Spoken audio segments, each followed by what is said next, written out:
2026.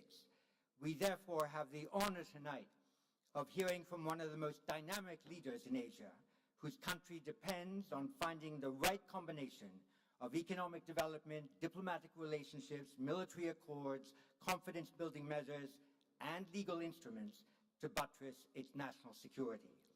Mr. President, the floor and this podium is yours.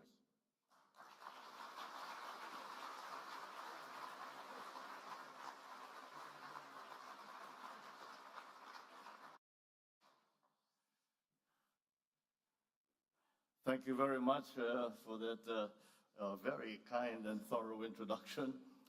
Prime Minister Lawrence Wong, Senior Minister Lee Hsien Loong, Sir John Chipman, of course, Your Excellencies, ladies and gentlemen. I thank the International Institute for Strategic Studies for convening this open, frank, and constructive conversation on pressing strategic issues confronting our region. I also thank the government of Singapore, especially Prime Minister Wong and Senior Minister Lee, for providing an environment that is conducive to this dialogue. The notion of Shangri-La conjures up a mystical sense of tranquility, of free souls living in peace and harmony. And it may sound like a wishful concept, but it is symbolic of a continuing dream, an international community that lives in peace, upholds the rule of law, and enables all nations to thrive in pursuit of their respective aspirations. We Filipinos are paragons of this dream. Our history reflects our commitment to the values that engender amity, fraternity, and sovereign equality amongst nations. Our commitment to peace and to the rule of law inheres in how we have defined our sovereign home. When we established our Commonwealth in 1935, we put together a constitution that defined our territory in accordance with the international treaties that became the basis of our archipelagic unity. The Treaty of Paris between Spain and the United States crystallized our islands into a cohesive whole. The Treaty of Washington clarified the extent of our sovereignty and patrimony and a line set by international powers. We sought to uphold and preserve the integrity of our country's physical unity through international law. Together with others, we put forward the Archipelagic Doctrine, which regards all archipelagic states as a single unit, with the waters around, between, and connecting their islands, irrespective of their breadth and dimension, forming part of their internal waters. This doctrine has since been enshrined in the 1982 United Nations Convention on the Law of the Sea, or the UNCLOS. The same convention also clarified the limits of each state's maritime zones and defined the extent with which they could exercise sovereignty, their sovereign rights, and jurisdiction over those zones. Accordingly, we have made a conscious effort to align our definition of our territory and our maritime zones with what international law permits and recognizes. This has been inscribed in Article 1 of our Constitution. As Senator, I was proud to co-sponsor our Archipelagic Baselines Law, which defines the basis of our maritime jurisdictions. As President, I look forward to signing our Maritime Zones Law, which will clarify the geographic extent of our maritime domain. Our efforts stand in stark contrast to assertive actions that aim to propagate excessive and baseless claims to force, intimidation, and deception. In the West Philippine Sea, we are on the front lines of efforts to assert the integrity of the UNCLOS as a constitution of the oceans. We have defined our territory and maritime zones in a manner befitting a responsible and law-abiding member of the international community. We have submitted our assertions to rigorous legal scrutiny by the world's leading jurists. So the lines that we draw in our waters are not derived from just our imagination, but from international law. We have on our side the 1982 UNCLOS and the binding 2016 Arbitral Award, which affirms what is ours by legal right. In this solid footing and through our clear moral ascendancy, we find the strength to do whatever it takes to protect our sovereign home, to the last square inch, to the last square millimeter. The life-giving waters of the West Philippine Sea flow in the blood of every Filipino. We cannot allow anyone to detach it from the totality of the maritime domain that renders our nation whole.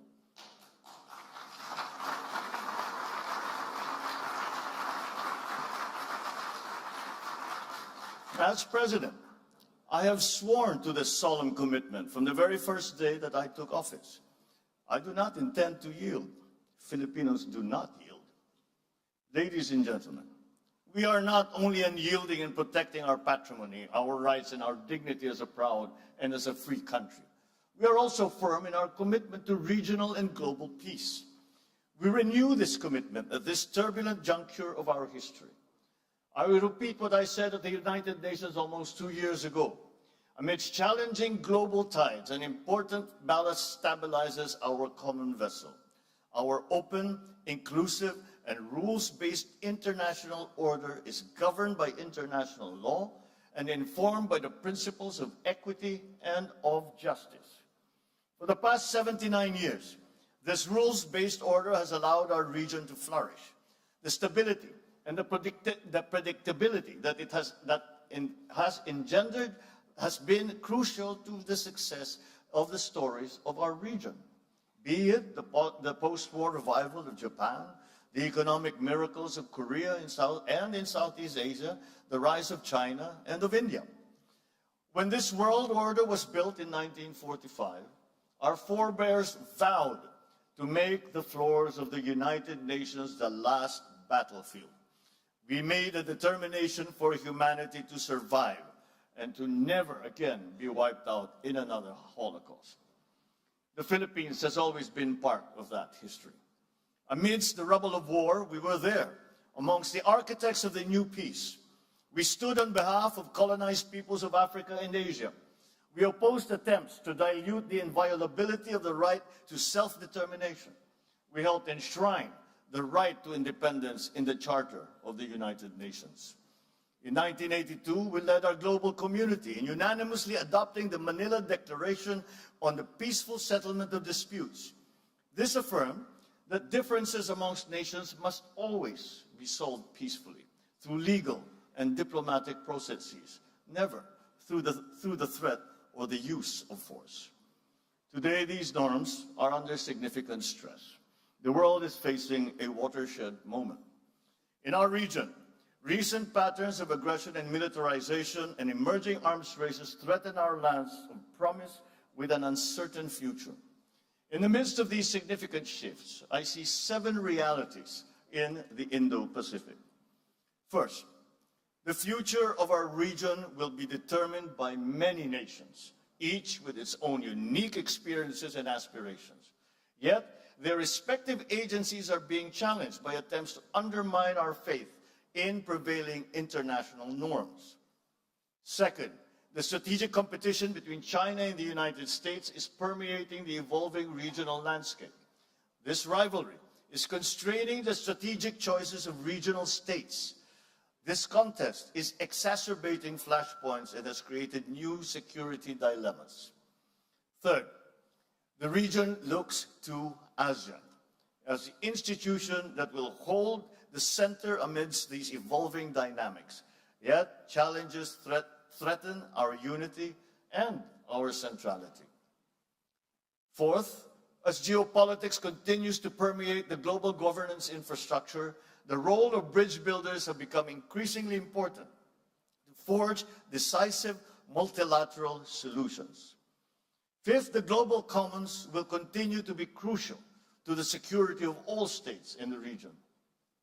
Access of developing countries to the high seas and to outer space and the peaceful uses of science and technologies is crucial to international development. Sixth, climate change remains a deadly challenge for the region and for the world.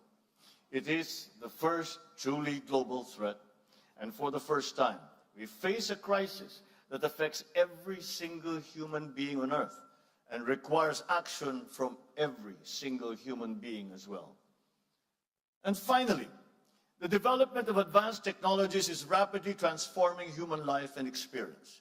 These technologies will solve many of our old problems, but they are so powerful that they also have the potential to disrupt our political and our social orders. These 7 realities muddle the waters that we have to navigate in our collective journey as a community of nations. We cannot reverse course. We must persevere. We must push through. The current juncture does not call for a revision of the regional order. Instead, it calls for the reaffirmation of the wisdom of San Francisco in 1945, of Bangkok in 1967, and of Manila in 1982. Let us return to San Francisco and reaffirm the sovereign equality of all states.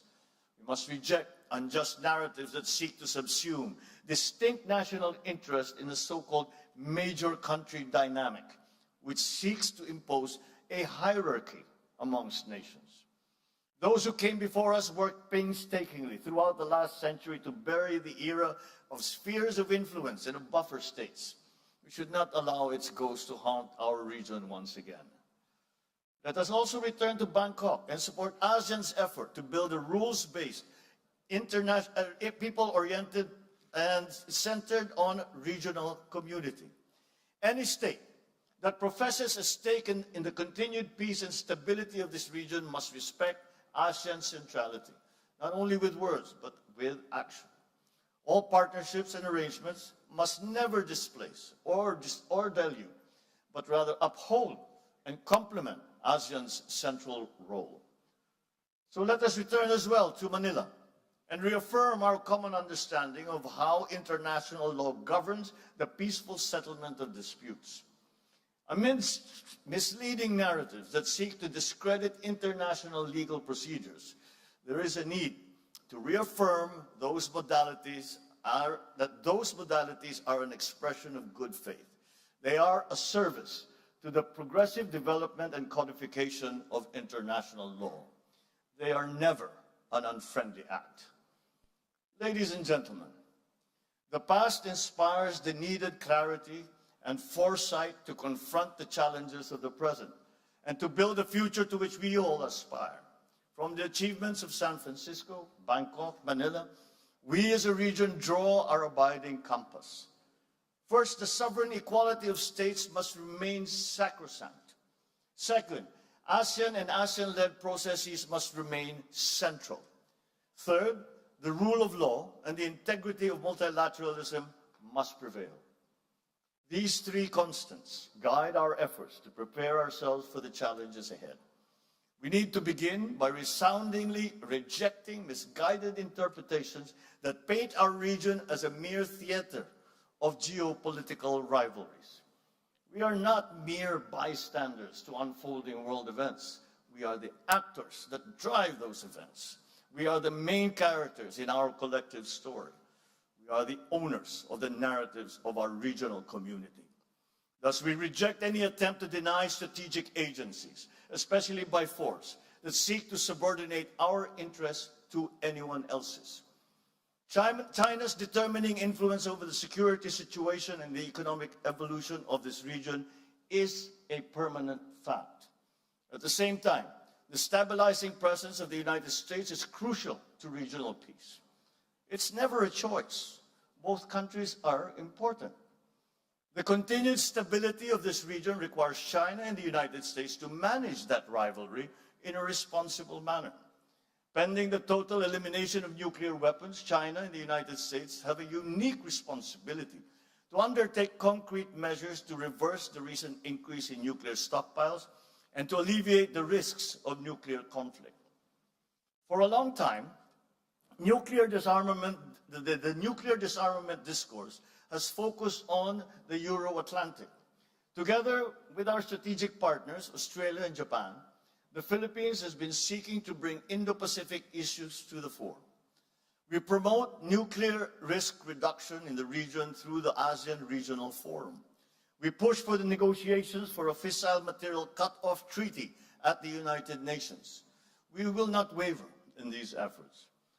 Our work towards a world free of nuclear weapons is rooted in our desire to extinguish the last vestiges of the Cold War. Yet the danger of regional regression towards Cold War thinking has never been more pronounced. It has become even more crucial for us to assert that the future of our region will be driven not by one or two powerful countries, but by all of us. Peace, security, and stability are the business of all countries.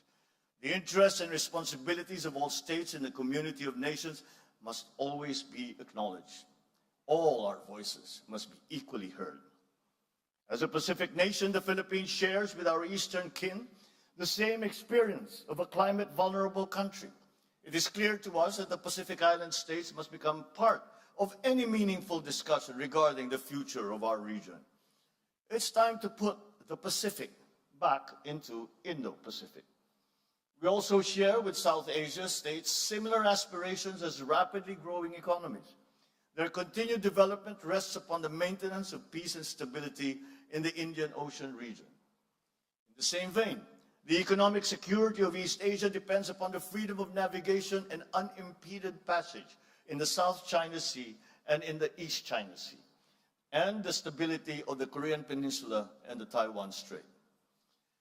By virtue of geographic proximity and the presence of Filipinos in Taiwan, we have a legitimate interest in cross-strait issues. The Filipino people have a long history of fraternal bonds with the people on both sides of the Taiwan Strait. Peace and stability must prevail. Therefore, we continue to urge all parties to exercise restraint on the issue. Lasting peace in the Korean Peninsula, on the other hand, is a collective responsibility of the entire region. The DPRK must comply with all its international obligations under relevant UN Security Council resolutions and commit to constructive and peaceful dialogue with the Republic of Korea. Finally, any effort to resolve maritime differences in the East China Sea and the South China Sea must be anchored on international law, particularly UNCLOS. We must accord due regard to the legitimate interests of all parties and respect legally settled rights. We cannot afford any other future for the South China Sea other than the one envisioned by ASEAN, that of a sea of peace, stability, and prosperity. Unfortunately, this vision remains for now a distant reality. Illegal, coercive, aggressive, and deceptive actions continue to violate our sovereignty, sovereign rights, and jurisdictions.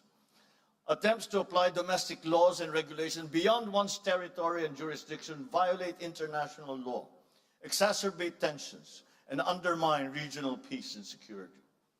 But despite all this, the Philippines remains committed to the cause of peace, upon which our constitutional order is premised. We are committed to addressing and managing difficult issues through dialogue and through diplomacy. The 1982 UNCLOS and the binding 2016 Arbitral Award provide a solid foundation for the peaceful resolution and management of disputes. Our policy in the South China Sea is built upon these two touchstones. We will continue to work with ASEAN and China towards an effective and substantive code of conduct, one that is firmly moored in UNCLOS.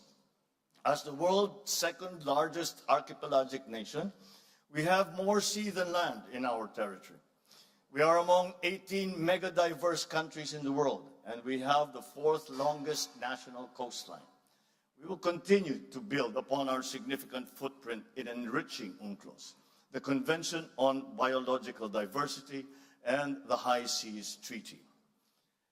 As we work to uphold the rule of law in international affairs, so shall we build our capabilities to protect our interests in our own maritime domain and in the global commons.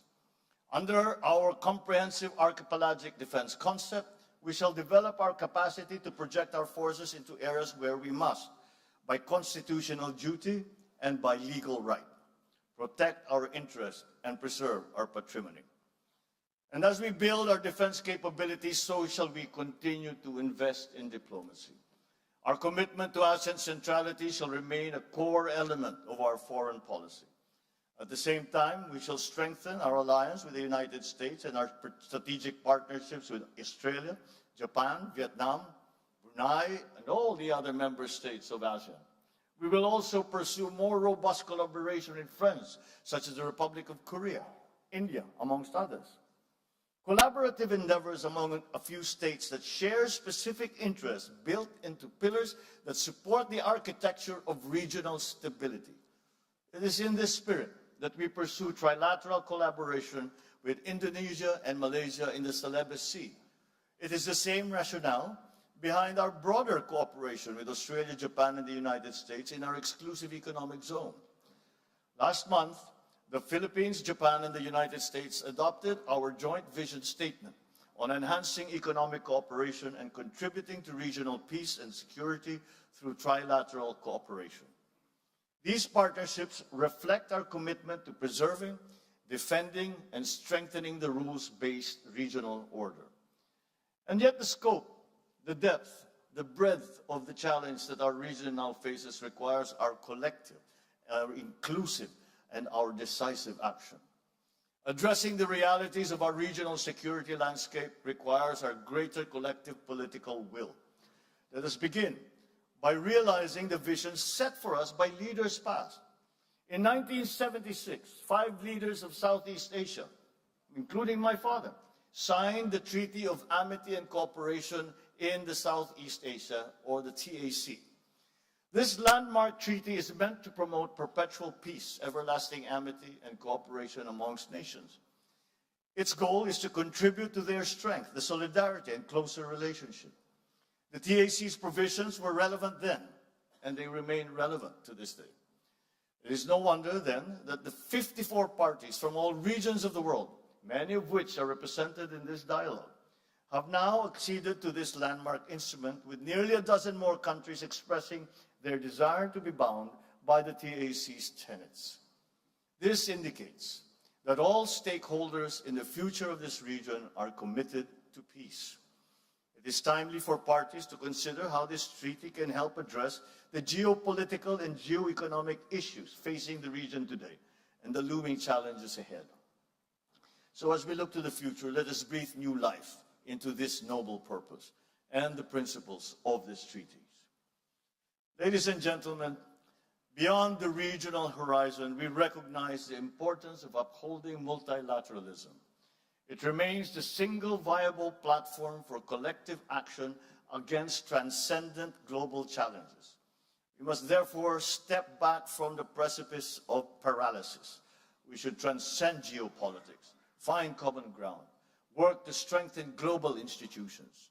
This requires active leadership on the part of middle powers, which have the capacity to cross political and ideological lines, forge genuine consensus, and lead credible efforts towards decisive multilateral solutions. I am proud of the Philippines' efforts to build bridges on issues ranging from climate action to disarmament and non-proliferation, from sustainable development to equitable global health cooperation. In all our multilateral engagements, we seek to bridge global conversations with our unique regional perspectives. Just as Indo-Pacific states must determine our own destiny, so too must we be active participants in charting the future of the world. We must shape the rules. We must build those bridges. It is in this context that we are actively seeking to amplify Indo-Pacific voices in the context of global conversations on the issue of lethal autonomous weapon systems. We will likewise seek regional consensus regarding the development of norms of responsible behavior in outer space and in cyberspace. We will bring our experience as a trusted partner, credible pathfinder, and committed peacemaker when elected to the United Nations Security Council for the term of 2027 to 2028. My country has come a long way in our painstaking, often difficult, but steady journey towards the fulfillment of our people's aspirations. Despite daunting challenges and our increasing vulnerabilities, we remain on track to achieve our goal of a high-income economy and a prosperous country by the year 2040, a place where Filipinos live strongly rooted, comfortable, and secure lives. Our strong potentials come with an inevitable rise in our global standing. Just as we have done in the past, we will embrace our role in this region and around the world with a sense of purpose. We are determined to be a force for the good, a force for peace, a champion of regional and global unity, a staunch defender of the rules-based international order. The Indo-Pacific holds much promise as the fastest growing economic hub and the largest contributor to global growth. That premise must be kept alive. Furthermore, that promise must be fulfilled. Geopolitics must not distract us from our fundamental duty as civil servants, as public intellectuals, as statesmen, to deliver for our people and to safeguard the future of the coming generations. This is the reason why we strive for stability, for security, and for peace. This, ladies and gentlemen, is our core purpose, our collective commitment, our calling. It is for this most noble of causes that we must come together to win the future of our region and to make a better world. And with your help, with our partnerships, with the alliances that we forge, we will make it happen. Thank you and good evening.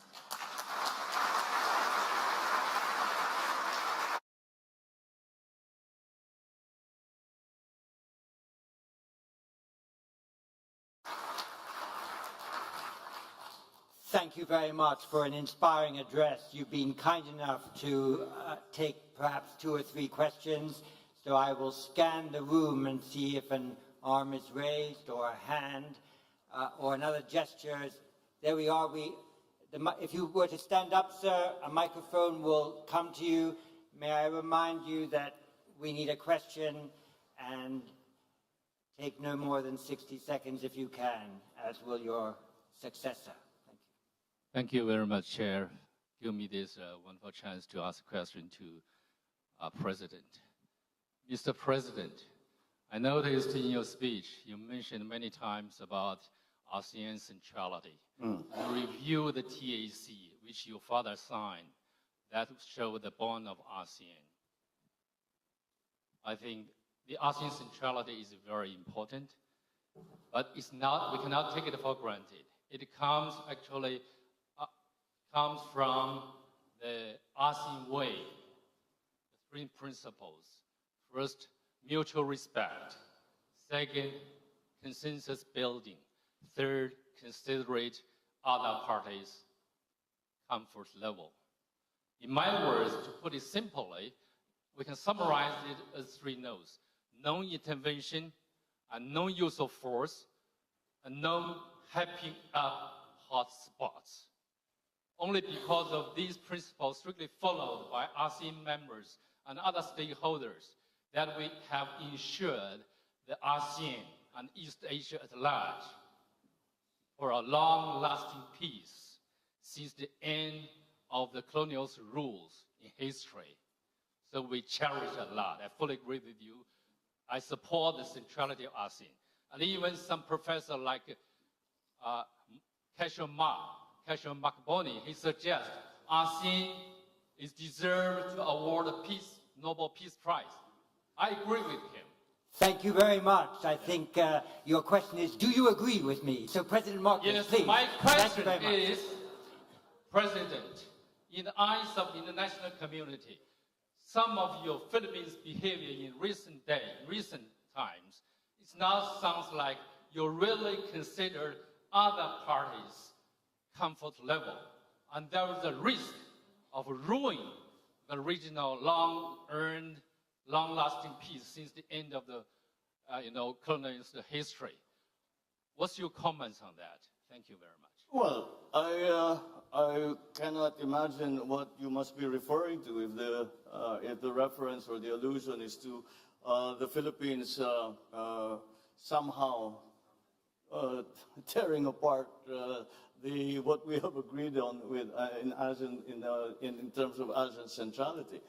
Quite the contrary. I think if you examine more closely the remarks that I just made, I precisely focus on ASEAN centrality And that the principles that are laid down that are involved in the concept of ASEAN centrality are some things that we must use to guide us.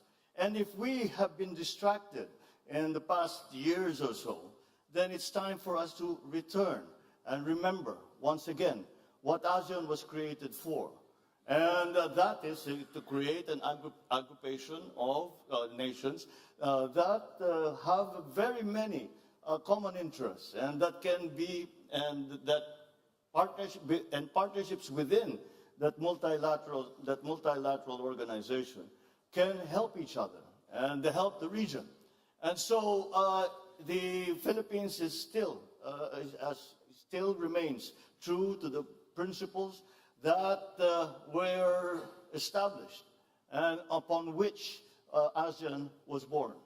And I think, as I said, that many of these things we no longer speak of today, but we must, because they are as relevant today as they ever were, perhaps even more so, because the global situation is a great deal more complicated than it used to be before.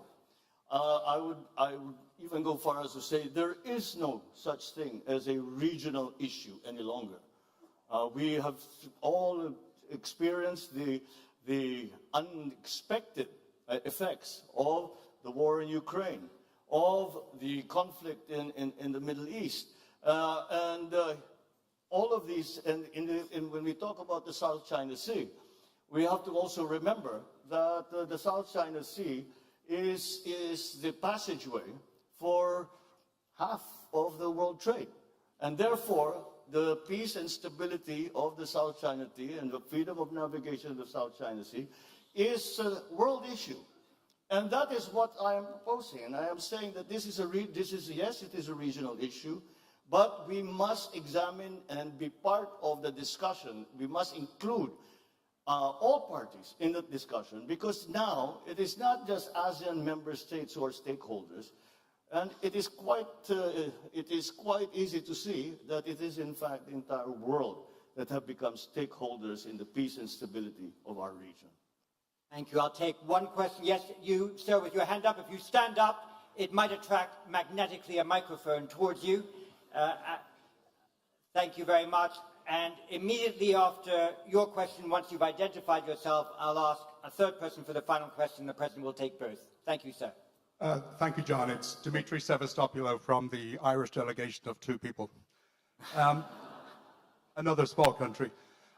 President Marcos, I'm going to ask you a very direct question, if you don't mind, which is, if Chinese Coast Guard water cannons killed a Filipino sailor, would that cross a red line?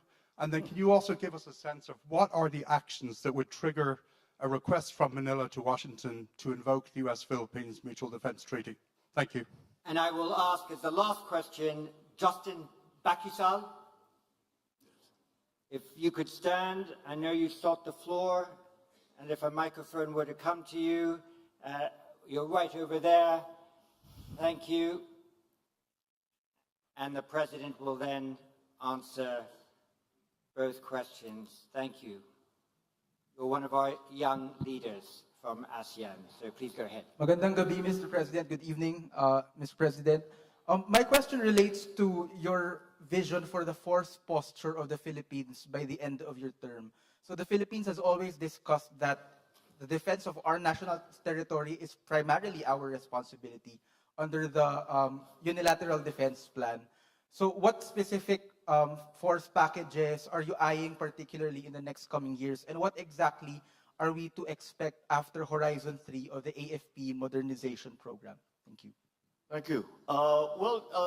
It is what the gentleman is referring to, the Horizon 3 acquisition program, is the acquisition program that our Department of National Defense has just completed. Then we are presently in the process of finding suppliers for all the different requirements that we have to build up our capabilities in the armed forces of the Philippines, and that we are hoping that you know, these acts are just a deterrence, and we, as they say, to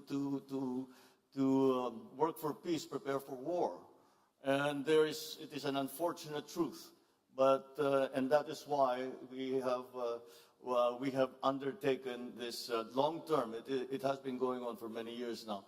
This long-term plan of increasing the capabilities of our military and our civilians, such as the Coast Guard in the Philippines. To go back to the first question, what would happen if there was an incident that ended up killing a Filipino serviceman, be they a Coast Guard or in the military and part of the Navy? Well, that would be that would certainly increase the level of response, and if by a willful act on a Filipino, not only serviceman, but even a Filipino citizen, if a Filipino citizen is killed by a willful act, that is, I think, very, very close to what we define as an act of war, and therefore we will respond accordingly. And our treaty partners, I believe, also hold that same standard for when the actions, with the joint action, will be undertaken in support of any such incident in the Philippines. We already have suffered injury, but thank God we have not yet gotten to the point where any of our participants, civilian or otherwise, have been killed. But once we get to that point, that is certainly, we would have crossed the Rubicon, certainly crossed the Rubicon. Is that a red line? Almost certainly it's going to be a red line. Mr. President, you have helped us to set the agenda. You have provoked our thinking. You've spurred us to action. That is the keynote speech that we needed. That is the keynote speech that we got. You have sung for your supper. I think it's time for you to enjoy it. Thank you, sir. Thank you. Thank you very much.